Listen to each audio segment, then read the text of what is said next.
Nesse estudo que nós estamos a fazer agora, primeiramente está mostrando esse mapa, aonde é o local que os filisteus moravam, onde tinha os lugares de Asdod, Ecrom, Gat, Gaza, aquele local dos chamado Filístia, aqui, neste local só para mostrar, para ter uma ideia, no nosso estudo, ok?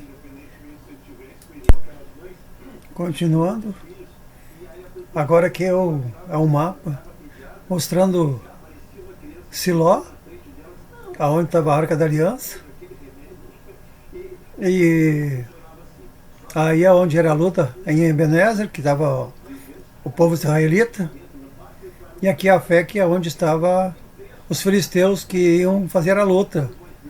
Mais adiante nós continuaremos para fazermos o comentário, ok?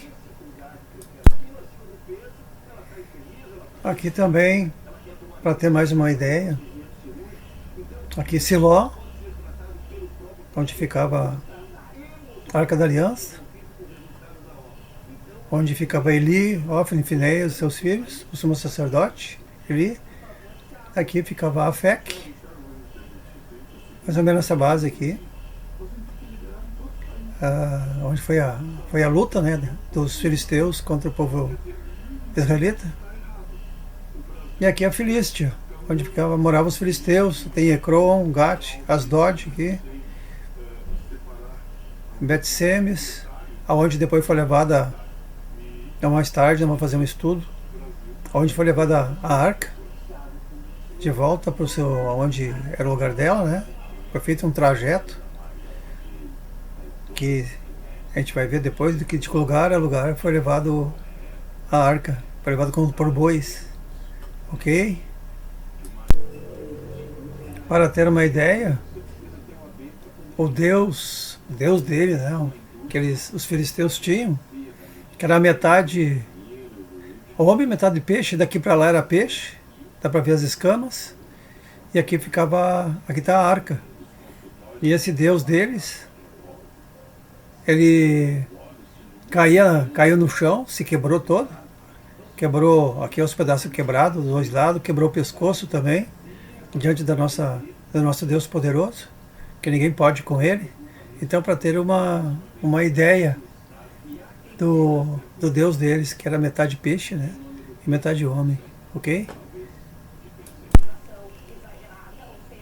E continuando, deu para ver ali o Deus deles, o Deus dos filisteus. E no estudo anterior, não vamos estudar juntos, nós estudamos e vimos no estudo sobre os filhos de Eli, que eram desobedientes, né? E o que aconteceu com eles? Eles morreram na batalha. Então a história dos filhos de Eli e a captura da Arca da Aliança pelos filisteus é relatada em 1 Samuel 4. É um momento crucial na história bíblica, marcando o declínio do sacerdócio de Eli, que era o sumo sacerdote, e o início da era dos juízes. A arca foi levada pelos filisteus após uma batalha em que os israelitas foram derrotados. E os filhos de Eli, Ofni e Finéias, morreram. Este evento causou grande tristeza e desespero em Israel, especialmente quando Eli, ciente do ocorrido, também faleceu. Ok? Então, os filisteus capturaram a arca, causando grande humilhação para os israelitas. Ambos os filhos de Eli morreram durante a batalha. Primeiramente morreram na primeira batalha 4.000 homens, e depois na segunda 30.000 homens. Foi no estudo anterior que nós fizemos. Porque eles estavam naquela luta, perderam 4.000 homens. E eram pessoas desobedientes a Deus, os sacerdotes, né? Ofni e Finéias. Então Deus ia ajudar eles? Nós temos que pensar dessa maneira para nós. Que nós temos que obedecer a Deus, fazer a vontade de Deus. E eles não fizeram isso aí. E perderam a primeira batalha. E nós perderemos essa batalha, se nós não perseverarmos na palavra de Deus e fazer o que é reto. Então, de acordo com o livro de 1 Samuel, um benjamita levou a notícia para Siló de que os filisteus tinham roubado a arca da aliança. A notícia do roubo da arca causou grande aflição em Siló, onde ficava a arca da aliança. Ao saber da derrota, da morte de seus filhos e da captura da arca, o sacerdote Eli, que era ancião de 98 anos e era juiz, né? O juiz que ele fazia, ele ajudava a aplicar a lei, resolver problemas, conflitos, direito dos cidadãos e ordem social. E ali também, ele era cego. E ele liderou 40 anos Israel. Ele era obeso, né? Era gordo. E já não enxergava bem. E ele caiu da cadeira, que ficava na entrada do arraial, acampamento, né? E morreu quando soube da notícia que os filisteus tinham levado a arca. A nora de Eli, que estava grávida, também morreu durante o parto. E o filho que nasceu foi chamado de Icabô, que significa foi-se a glória de Israel, em referência à captura da arca, né? Então a história marca o fim do sacerdócio de Eli, cuja casa estava marcada pela corrupção e desobediência dos seus filhos. E não foi falta de aviso, os profetas aprenderam. Fizemos estudos duas vezes já, 2 estudos anteriores, que nós vimos sobre a desobediência dos filhos de Eli. Então foi negligência dele. Foi capturada a arca, que Deus permitiu, e houve falta de disciplina dos filhos de Eli, eram desobedientes. Então a captura da arca é o fim do sacerdócio de Eli, e abre caminho para a era dos juízes. Mais tarde nós estudaremos também. Nós vamos estudar juntos. Após capturarem a arca, que simbolizava a presença de Deus entre os israelitas, os filisteus levaram a arca para Ebenezer, né? Então, após capturarem a arca, que simbolizava a presença de Deus entre os israelitas, os filisteus levaram a arca de Ebenezer para outra cidade, para a cidade de Asdod, onde colocaram a arca no templo de um deus, que era o deus deles, o deus Dagon, que nós vimos no início ali, que era metade homem e a metade peixe, naquele desenho.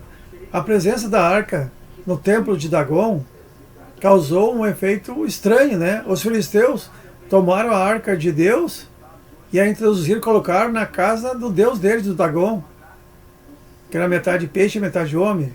Mas, levantando-se, porém, de madrugada, homens, né? Os filisteus, no dia seguinte, os dias Asdod, eis que Dagon estava caído com o rosto em terra. Dagon caído em terra, na frente da arca do Senhor. E tomaram a Dagon e tornaram a pôr novamente a estátua de Dagon no seu lugar, de pé. E levantando-se eles de madrugada, no dia seguinte, eis que Dagon de novo estava caído com o rosto em terra, diante da arca do nosso Deus poderoso. E a cabeça de Dagon e ambas as suas mãos estavam quebradas sobre o limiar, no chão. Somente o tronco ficou inteiro.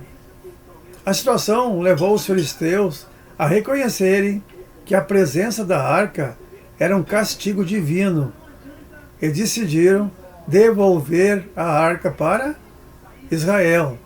A mão do Deus poderoso, ou a mão do Senhor, se agravou sobre a cidade de Asdod, e os assolou e os feriu com tumores. Sacerdotes e chefes se reuniram. Que faremos com a arca do Deus de Israel? Que seja levada à cidade de Gate. Resolveram levar para a cidade de Gate. E a mão do Senhor também veio contra aquela cidade, causando grande pânico, pois os homens foram feridos, desde o grande aos pequenos, com tumores também.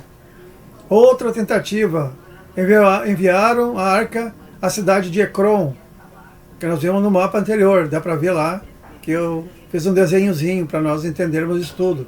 Não vamos estudar junto.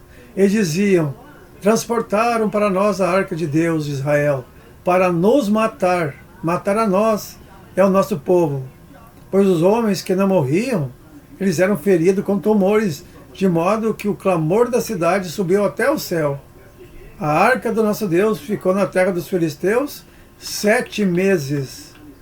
Reuniram-se adivinhadores, sacerdotes, para ver o que fazer com a arca do Deus poderoso e como enviar ela para o seu lugar de onde ela veio. Disseram: não envieis a arca vazia, envieis com ela uma oferta pela culpa, então sereis curados, e se vos fará saber, porque a sua mão, o Deus poderoso israelita, não se retira de nós. Então disseram: qual a oferta que haveremos de enviar? Responderam: segundo o número dos chefes dos filisteus, que eram 5 chefes, 5 cidades grandes. E as cidades, essas 5 cidades, elas eram fortificadas com muros, fortalecidas com muros. Então, 5 tumores de ouro e 5 ratos de ouro, né? Porque a praga é a mesma sobre todos os nossos príncipes. Então, deu para ver ali. Então disseram: qual a oferta que haveremos de enviar? Responderam: segundo o número dos chefes dos filisteus, 5 tumores de ouro e 5 ratos de ouro. Agora, pois, fazei uma carroça nova. Tomai 2 vacas que estejam criando, sobre as quais não tenha puxado carroça. Atai as vacas à carroça, e levai os seus bezerros de após elas para as suas casas. Então as vacas foram caminhando diretamente pelo caminho de Bet-Semes, seguindo a estrada. Então quer dizer que as vacas foram caminhando diretamente pelo caminho para a cidade de Bet-Semes, seguindo a estrada, andando e berrando, sem se desviarem nem para a direita nem para a esquerda. E os chefes dos filisteus foram seguindo os términos de Bet-Semes. Até estou me lembrando que eles disseram que eles iam enviar a arca através da carroça. Se ela seguisse o caminho direto para a próxima cidade dos israelitas, certinho para a cidade, era sinal que eles tinham errado. Mas se não acontecesse isso, eles estavam livres. Que não era um caso casual, era algo normal assim do dia a dia. Mas se essa vaca se virasse reta, sem parar, e fosse sem parar até a cidade israelita, era sinal que eles tinham errado em ter tomado aquela arca. Então, nós continuaremos, vou deixar por aqui, no 1 Samuel, paramos aqui no 1 Samuel, mais ou menos 10 no 11. 1 Samuel 6, do 10 ao 11, mais ou menos onde eu parei. Então nós continuaremos no próximo estudo, ok? Não vou fazer muito extenso, para nós aprendermos juntos, ok? Então fica o meu abraço a todos. Aqui já é noite, agora é 7h54 agora. Então agradeço a todos. Minha esposa fez um doce aqui de gelatina. Para mim, estou comendo uma gelatina muito boa. E também eu estou aqui com um matador de mosquito. Isso aqui começou a dar um enxame de mosquito aqui em casa. Daí eu estou carregando junto esse matador para ver se consigo terminar com essa mosquiteira aqui. Ok? Agradeço a todos. Deus abençoe a todos em nome de Jesus. Amém.